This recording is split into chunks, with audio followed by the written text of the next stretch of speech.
training advanced mountaineering camp training đặt cái course cái món thế mi trong bầm hay chaeng ta khát tàu cái thế Sunday này thế nhiều đi răng kề na ta thao na sila pass na count bầm kề pass ko cái na nhiều 15 kilometers walk đấy ko na mai te loi ta na kana new jasang wat khao dat lo ki jasang wat kề na take na lunch lo na new jang ko rest lo thế jang ko này khát rest lo na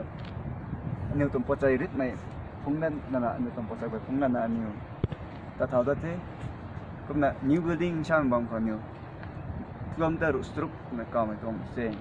chaeng hay chính buồn lọc cũng ta tụm này thế gari hay ta nung chaeng làm hay cũng là ta lâu thế là new building còn chaeng là này bầm nào đất là new building rồi là code là cao mày bầm của ta thế code tụi mày cao mày bầm hay vậy nên hơn đuôi mi hay kilometer chuyện là phải đẩy tụm sẽ cầm mấy tuyết thuộc rồi nè chính tuyệt thoại rồi đó nè, glacier tuyệt thoại rồi nó đoán nó vẫn còn này, mấy tuyệt thoại khâu, chaeng là tật là cái anh mà go tăng nó thế, cái đầu này cái tăng nó là mà go phải, cái thang rồi nè, merathang sẽ nó total nửa tật đâu mấy kilometers square hay sao thế, 80 đâu hay thế, cũng là mấy người merathang là còn bằng thế, tàu chính cái nó muộn rồi nè, liềm nó bằng thế, bây giờ mình tôi dùng sườn nè, bằng thế. Hay là kitchen đây này, kitchen đây, nó còn bắt cứ theo rồi nè, cũng là giờ vậy ta vẫn còn thế, mid ten dân hay, Arctic medium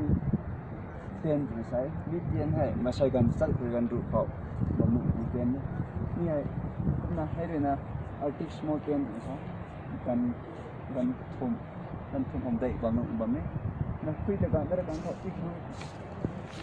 quy được gần rất là còn dom ten rồi đấy, mấy dom ten này xây cầm tay, cũng restaurant rồi đấy, cái bom hay phải này đấy, anh nhớ thuận glacier cái bể thân chứ, mình glacier training này thuận để tại khẩu như thế, thế là mấy ngày còn mấy phải nó hàng gàng gì này và mấy đi phật dưới thân chạy vậy này, vào cái này và mấy, đây là gì, xây càng vàng lông tao mới mua đi, rồi mà giật nước đầu này và mấy, như này dần ở đấy đâu tụi thế. Ini maksudnya tidak mau makan.